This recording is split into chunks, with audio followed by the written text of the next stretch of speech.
Bonjour, je vais vous présenter mon atelier sur l'économétrie et le machine learning. En tant qu'étudiant en master d'économétrie à l'université d'Orléans, j'ai pris un certain temps pour comprendre les subtilités qui font du machine learning une discipline différente de l'économétrie. Je voudrais vous parler de ces subtilités qui ne sont pas évidentes à première vue. Je vais dans un premier temps vous présenter l'histoire de l'économétrie et du machine learning, puis dans un deuxième temps les principes de ces deux grands concepts en mettant l'accent sur les oppositions méthodologiques et les similitudes. L'économétrie est l'un des champs de l'économie en tant que science expérimentale ou quasi-expérimentale. C'est la partie empirique de l'économie qui permet de faire un lien entre la modélisation théorique et ce que l'on observe en pratique. L'économétrie est née dans les années 30. C'est avec la création de l'Econometric Society que l'économétrie se dote d'un cadre institutionnel. Fondée par Ragnar Frisch et Irving Fisher, elle a pour but de favoriser les études à caractère quantitatif qui tendent à rapprocher le point de vue théorique du point de vue empirique. C'est avec le premier choc pétrolier que l'économétrie connaît une nouvelle étape dans son développement. Pourquoi?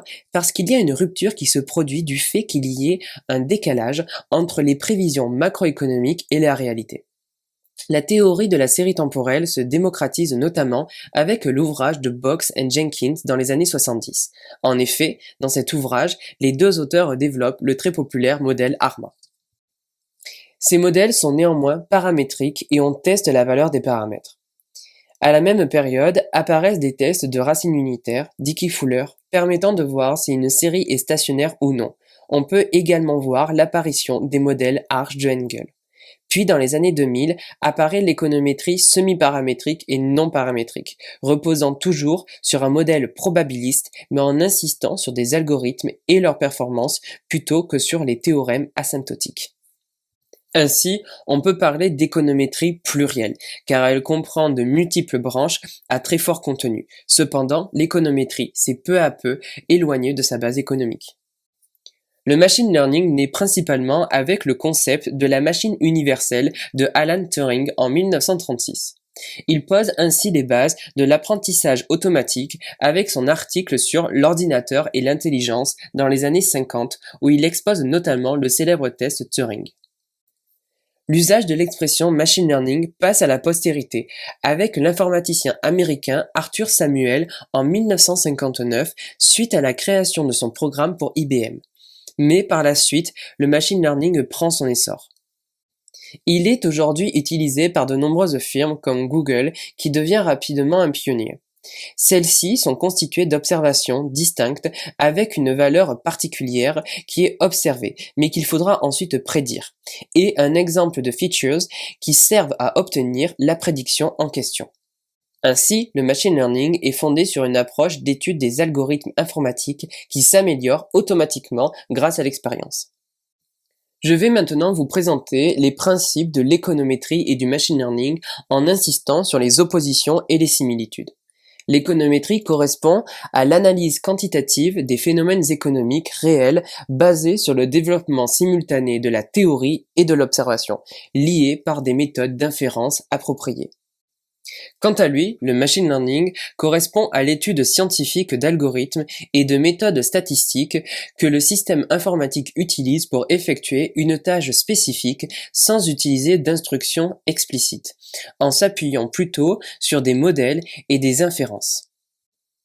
Il est considéré comme un sous-ensemble de l'intelligence artificielle. Il semblerait donc que les deux aient besoin de données, tous les deux utilisent des modèles statistiques, tous les deux font des déductions. Mais selon leur définition, le machine learning semble traiter de questions plus larges que l'économétrie. Les données représentent le carburant de l'économétrie et du machine learning.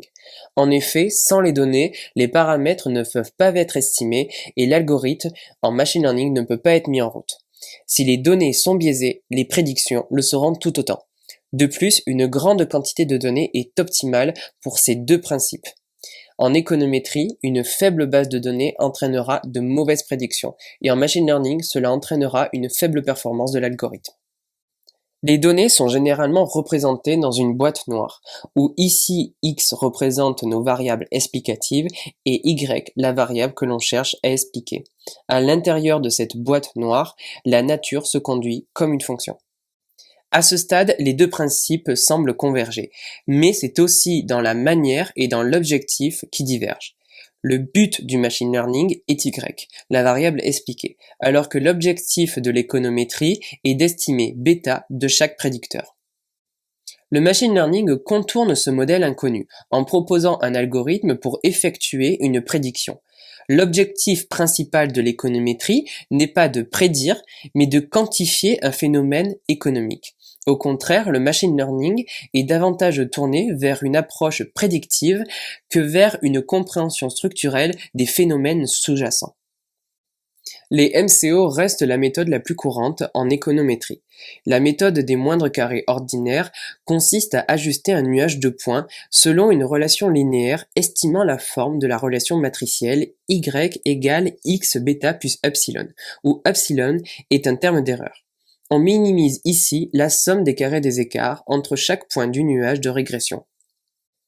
Voici un exemple concret réalisé grâce au logiciel Stata. On cherche ici à expliquer le salaire d'un individu en fonction de son nombre total d'années d'expérience. On part de l'hypothèse que le salaire est uniquement fonction du nombre total d'années d'expérience. Ainsi, notre régression nous permet de voir dans un premier temps une relation positive entre le salaire et le nombre total d'années d'expérience. Puis nous permet de prédire, pour un nombre total d'années d'expérience donné, le salaire moyen ceteris paribus. Ainsi, la qualité de notre prédiction dépend de notre hypothèse de base. Pour tester la qualité de nos estimateurs, l'économétrie, s'appuyant sur des tests mathématiques robustes pour valider un modèle, on parle couramment de la qualité d'ajustement d'un modèle. Elle est évaluée par des tests d'hypothèse, une évaluation de la normalité des résidus, des comparaisons de distribution d'échantillons.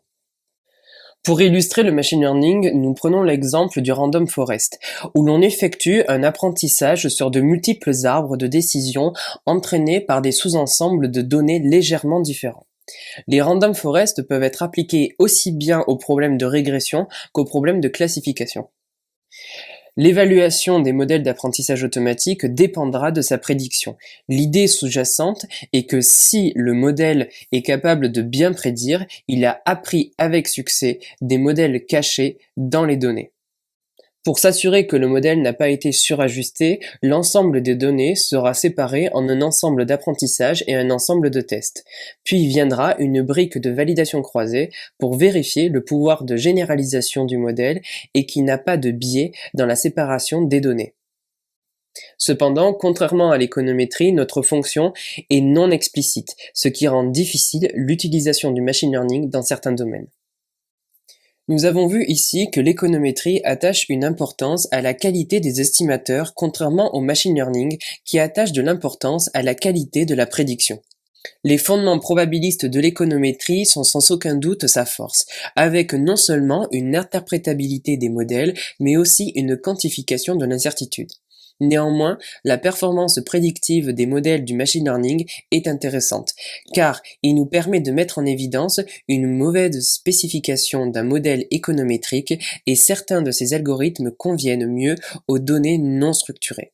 L'économétrie se veut rigoureuse, mais devient un outil d'analyse factorielle économique très pertinent si votre manager vous demande de quantifier un effet. Cela pourrait être pertinent en plus de vous donner une légitimité statistique et mathématique.